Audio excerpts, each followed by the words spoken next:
રંગીલા રાજકોટમાં કોંગ્રેસના કાર્યકરોએ ભારે હોબાળો મચાવ્યો છે અને તોડફોડ કરી છે। શું છે સમગ્ર મામલો તેની વિગતે ચર્ચા કરીશું। નમસ્કાર, હું છું પ્રથમ મોદી, આપ જોઈ રહ્યા છો નિર્ભય ન્યૂઝ।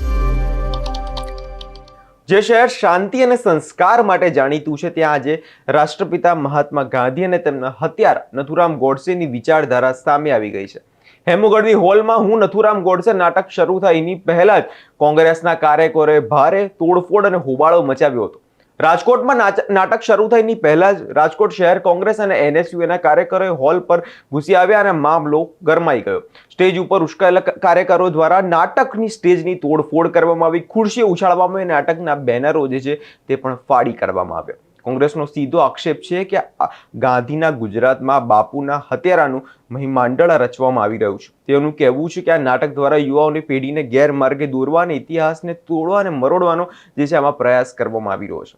ઘટના સ્થળેથી મામલો એટલો બધો ગરમાઈ ગયો કે જે બાદ 40 જેટલા કોંગ્રેસી કાર્યકરોની પોલીસ દ્વારા અટકાયત પણ કરવામાં આવી। કોંગ્રેસના નેતાઓએ સ્પષ્ટ ચીમકી આપી છે કે જ્યાં જ્યાં ગુજરાતમાં આ નાટક ભજવવામાં આવશે ત્યાં આવી જ રીતે વિરોધ કરવામાં આવશે। જો કે હિંસક વિરોધના કારણે હોલમાં ભારે નુકસાન થયું છે અને આખરે આયોજકોએ શો રદ પણ કરવાની ફરજ પડી હતી।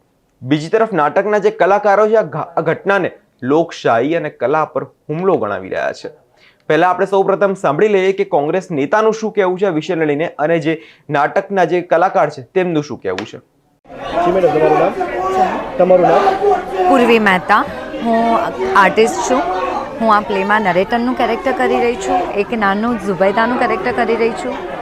પ્લે બહુ જ ઇક્વલ લેવલ પર છે, કોઈને ના તો નીચે દેખાડવાનું છે, ગાંધીજીના સિદ્ધાંતોને ઉભારીને બહાર લાવવાની વાત છે। મને તો સમજાતું જ નથી કે ગાંધીવાદી અહિંસાવાદી થઈને આ લોકો આ હિંસા પર આવી ગયા છે। એ લોકોએ ભારત માતાના અખંડ નકશા પર પગ મૂકીને તોડી નાખ્યો। એ લોકો અત્યારે ચરખો તોડવા આવ્યા।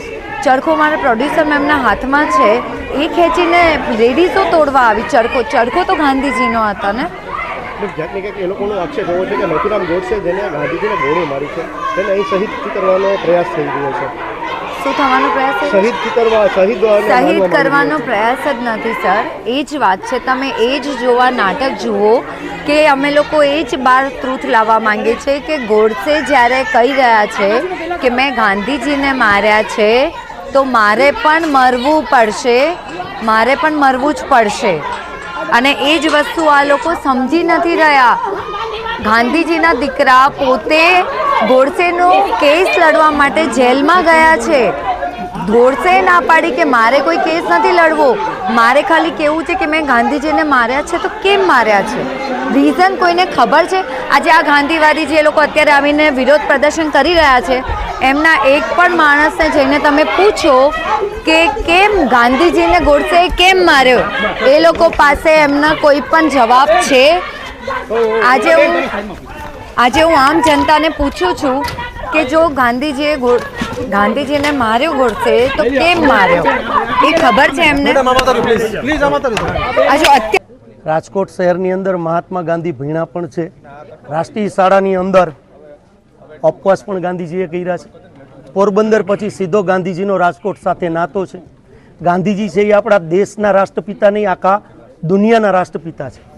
આજે એમને નીચા બતાડવા માટે જે ભારતનો આતંકી કહી શકાય ગોડસે, જેને ગાંધીજીને બબે ગોળી મારી અને ગાંધીજીને મૃત્યુ લગીન પહોંચાડવાનું કામ ગોડસેએ કર્યું હતું, તો આજે એને હીરો બતાડવાનું આ લોકો નાટક કંપની કામ કરી રહી છે। ભારતીય જનતા પાર્ટીના વડાપ્રધાન શ્રી બીજા દેશના વડાપ્રધાન આવે ત્યારે એમને ગાંધીજીની પ્રતિમાએ લઈને ફુલહાર કરાવે છે, તો આ લોકોને ભારતીય જનતા પાર્ટીની રાજકોટથી મહાનગરપાલિકાથી લઈને પાર્લામેન્ટ લગીની એમની સત્તા છે, તો આવા લોકોને મંજૂરી આપે છે। નવી પેઢીને શું સંદેશ દેવા માગે છે કે ગોડસે મહાન હતા કે ગાંધીજી મહાન હતા? આ નીતિ સામે મારે વાંધો છે। કોંગ્રેસી પછી પણ ભારતના એક નાગરિક તરીકે મારી પહેલી ફરજ બને છે કે આ લૂંટારી ગેંગ જે નવી પેઢીને જુદો માર્ગ દેખાડવા આવી છે એને રોકવી। પછી શહેર કોંગ્રેસ પ્રમુખ તરીકે મારી જવાબદારી છે, પહેલાં નાગરિક તરીકેની જવાબદારી છે। આજે સમગ્ર મારી કોંગ્રેસની ટીમ અને રાજકોટના નાગરિકો સાથે મળીને અમે એ લોકોને રોકવાનો પ્રયત્ન કર્યો છે। એ લોકોએ અમારી ઉપર ફરિયાદ કરવી હોય તો અમે ગાંધીજી પણ જેલમાં ગયા હતા। શહેર પ્રમુખ તરીકે હું પહેલાં એટલે આવ્યો છું, પહેલાં હું જેલમાં જઈશ, પછી મારા સાથે આવેલા તમામ મારા કોંગ્રેસના આગેવાનો આવશે। પહેલી પહેલ જ મારી હતી અને હંમેશા લીડરની જ પહેલ હોય। અને આપના માધ્યમથી કહેવા માગું છું કે ભારત દેશની અંદર જ્યાં જ્યાં તમે ગાંધીજીને નીચે બતાડવા માટેનું કામ કરશો, ગાંધીજીને, મહાત્મા ગાંધીજીને, તો તમારે આ જ રીતે સમગ્ર ભારતના નાગરિકનો સામનો કરતો રહેવો પડશે. આ તો સૌભાગ્ય છે કે નાટક ચાલુ કરનારાઓ નથી, પાત્ર ભજવનારાઓ નથી, નકર એમની હાલત શું હોત એ પણ તમે આ માધ્યમથી જોઈ શકો છો. એટલા માટે કે તમે ગાંધીજીને અત્યારના નવા સમયની અંદર ગાંધીને જે ગોળી મારી છે એમને અપ કરવા નીકળ્યા છો. આપણે ક્યાં જઈને કયો આપણે મેસેજ આપશું દેશમાં, એને રોકવાનો પ્રયત્ન અમે કર્યો છે. અમારે જે કાંઈ ભોગવવાનું થાય અમે તૈયાર છીએ, પણ આવા કાર્યક્રમો રાજકોટ શહેરની અંદર અમે નહીં થવા દઈએ.